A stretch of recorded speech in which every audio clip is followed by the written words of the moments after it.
Madame, monsieur, bonjour. Bienvenue sur RTI2. Vous suivez le 12h30. Les titres.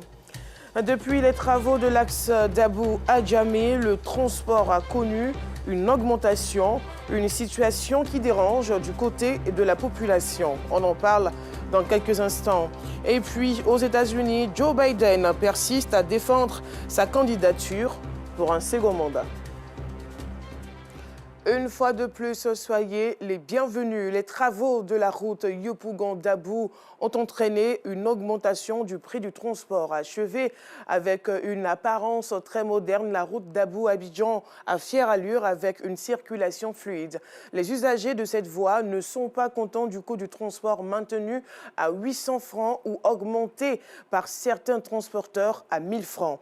Par le passé, ce tarif était à 500 francs. Nos reporters se sont rendus dans cet univers pour comprendre les préoccupations des uns et des autres. Reportage Théodore Zouzou, Gilles Tonia.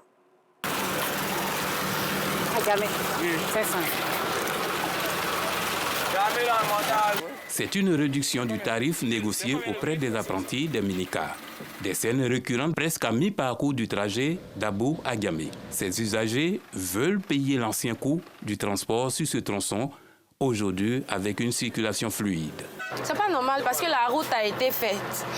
Donc normalement le transport devait diminuer. Mais ça ne diminue pas. C'est toujours pareil. Mais même si c'est que tu as 500, ils ne vont pas te prendre. Même si tu as brin, ce que tu dis, tu as 500 pour aller à Abidjan, ils ne vont pas te prendre. Ils vont dire le transport à 800. Ça ne nous arrange pas, nous les étudiants qui quittons à Dabou pour aller à Abidjan, qui faisons les allers. Cet autre passager revient sur les raisons du passage à 800 francs.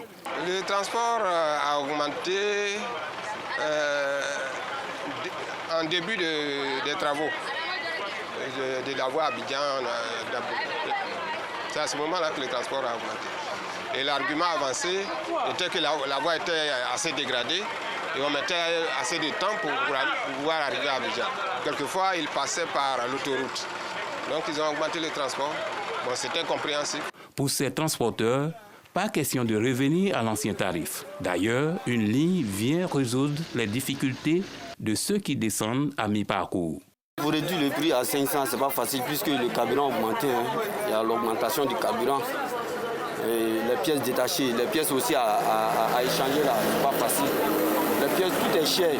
Donc quand on va au magasin, ce qu'on pouvait gagner à 1000 francs est passé à 2000. L'État donne des prix et tout le monde s'accommode à ça. Donc nous avons mis le prix à 800 francs, pas plus, pas moins. À partir du cimetière, là, c'est 300 jusqu'à Bagnon. Les premiers arrêts sont à 300. À partir du kilomètre 17, c'est 500 francs. Les populations n'entendent pas les choses de cette oreille. On préfère, nous, la population de Dabou, que si ça revient encore à 500 francs, ça va nous faire vraiment plaisir. Que ça revient à 500, parce que maintenant, la route est faite, il n'y a plus d'embouteillage, on n'a plus de problèmes, on n'a plus de difficultés. En 30 minutes, Abidjan-Dabou, c'est fait. Le syndicat des transporteurs d'Abou à Djamé appelle au calme. Les transporteurs font de leur mieux. On ne peut pas faire quelque chose pour amener des fausses charges sur les personnes. Ce n'est pas de notre ressort. Nous, c'est pour qu'ils aient sur la qualité, le confort, pour qu'ils puissent arriver à bon port. Nous aussi, c'est notre souci majeur. Parce que si on redescend tout de suite dans la poubelle, on ne pourra pas avoir les moyens pour entretenir nos matériels. Alors, quand le matériel est défaillant, vraiment, ça n'y va pas du goût du transporteur, ni du goût de l'usager. Donc, on se comprend que les 800, eux-mêmes n'ont qu'à faire des analyses, on n'a qu'à se comprendre. C'est fait pour nous arranger tous, pour qu'on puisse s'en sortir.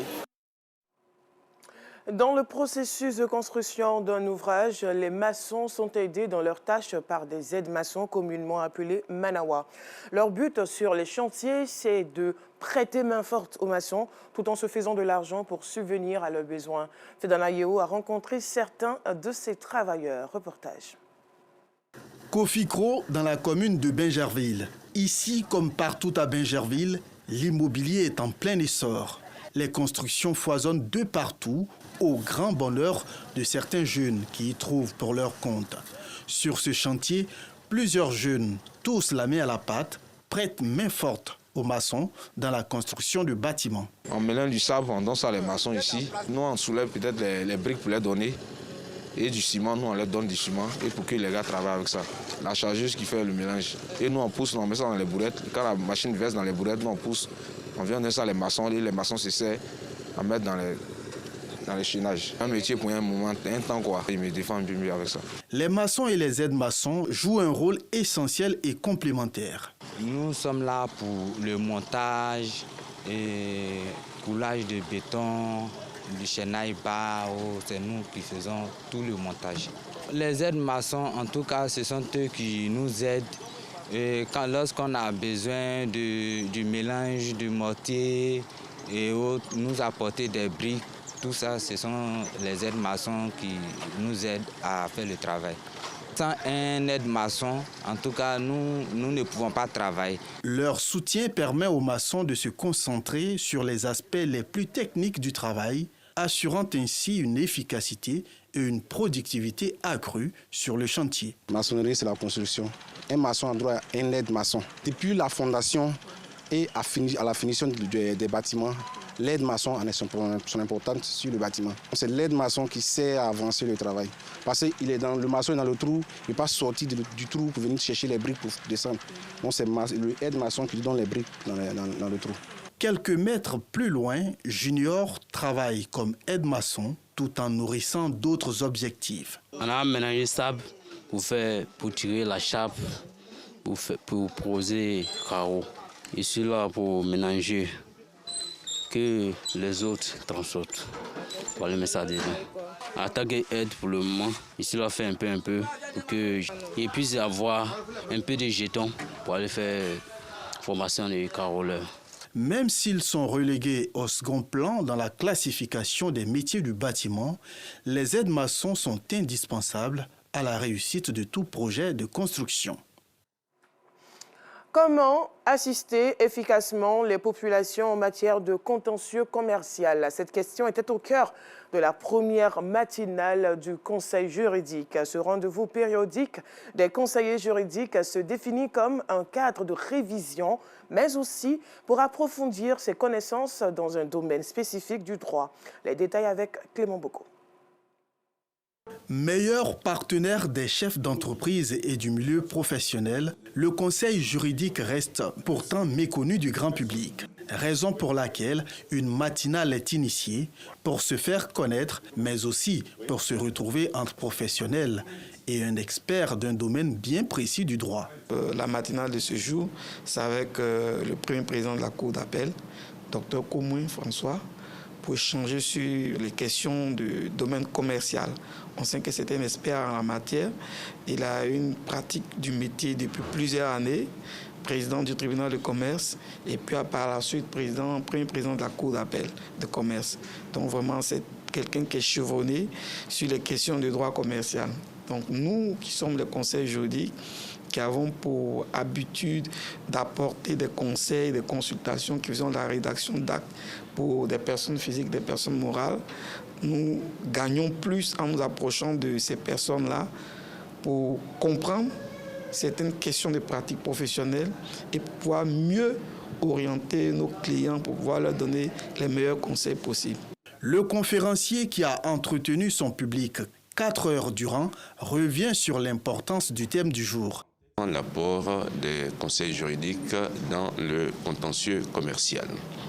Donc j'ai essayé ce matin d'abord de leur faire voir un peu ce que c'est que le contentieux commercial, les différents contentieux qu'il y a à l'intérieur de ce grand thème de contentieux commercial, et aussi envisager avec eux les modes de gestion de ce contentieux commercial.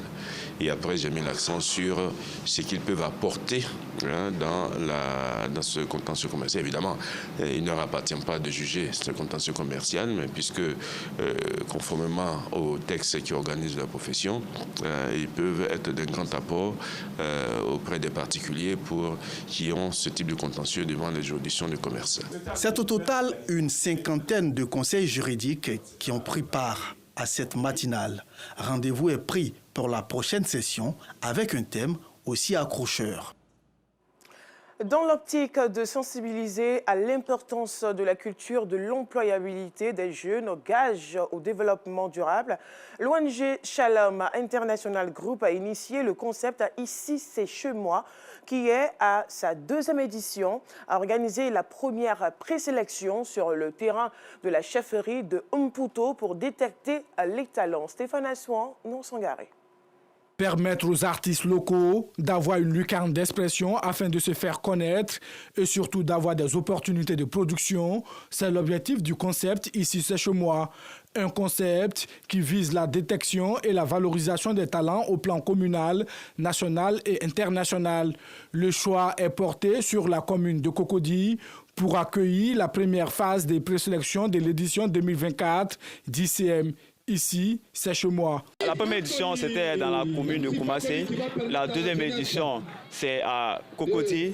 Nous aurons des manches de sélection. Aujourd'hui, c'est la première manche de sélection à Mputo. Après ces manches, nous aurons la finale. Et au sorti de la finale, nous allons récompenser les deux premiers meilleurs de la commune de Cocody. Pour cette deuxième édition, nous avons encore innové par auditionner les artistes par un test qui va nous permettre de savoir si ces artistes qui composent leurs sons sont des artistes qui sont instruits. Et nous allons aussi faire aussi du social. Moment de renforcement de capacité au cours duquel le rôle de la culture dans le développement de la société a été abordé par la marraine de cette édition, Odile Pohan. Nous sommes venus parler du rôle de la culture dans le développement d'une société. Quand vous voulez être artiste, on pense que c'est parce que vous avez échoué. On dit non, parce que l'artiste vend le pays. L'artiste, c'est un créateur. L'artiste, il est là également et c'est un métier.